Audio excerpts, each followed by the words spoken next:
In this video, we are going to test for independence of error terms, one of the assumptions of linear regression in STATA. We previously checked for assumption 1, and we are going to check the rest of the assumptions in our subsequent videos. Consider liking and subscribing to the channel so that you don't miss out any of our episodes. In linear regression, what do we mean by independence of error terms? This simply means that each successive error term is independent of the other. For you, knowing the error term for one data point tells you nothing about the error term of the next data point. For you to have correct conclusions from a linear regression model, this assumption has to be fulfilled. That's what we are testing here today in STATA. Why should we even be concerned about independence of error terms in linear regression? If this assumption is violated, yes, the coefficients from this linear regression model may be unbiased, but the standard errors from this model will be wrong, implying that the p-value and the confidence intervals, which are calculated from these standard errors, will also be misleading. So this means that you might conclude that an independent variable is either significant or not, which is different from the truth.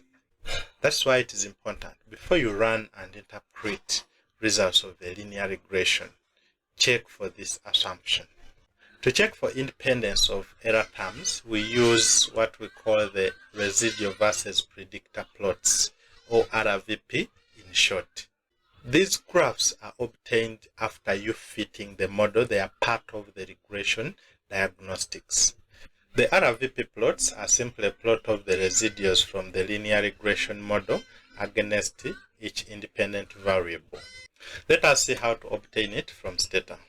Here is our hypothetical dataset that we are going to use to demonstrate how to test for the assumption of independence of error terms in STATA using the residual versus predictor RVP plots.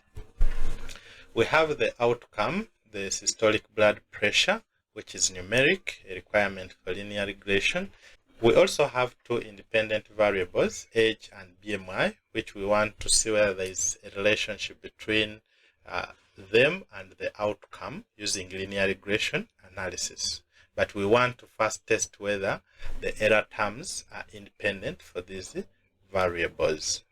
First, we shall have to fit the linear regression model through statistics, linear models unrelated, then go to linear regression. In this dialog box, we shall specify the independent variable, which is blood pressure.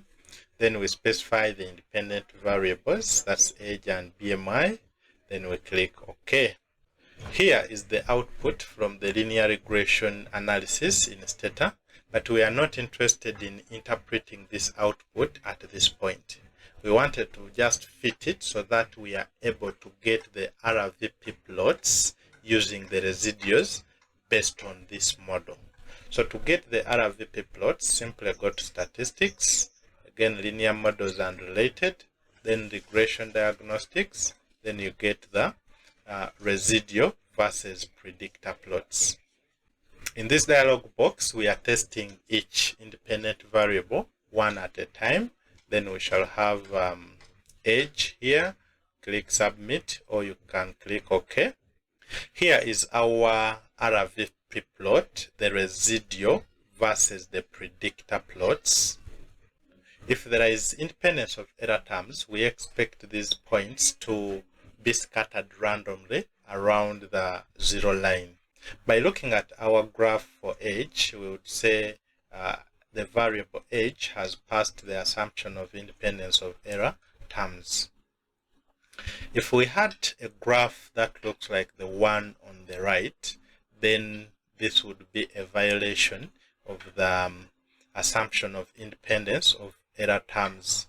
You can say as if there are seasonal variations in error terms as the independent variable increases.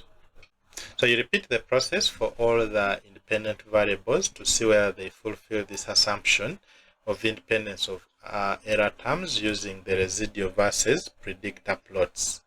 If you found this video useful, consider liking and subscribing to the channel so that you don't miss out any of our videos. Next, we shall look at another assumption of linear regression, which is constant error variance or equivariance, also referred to as homoscedasticity. See you in the next episode.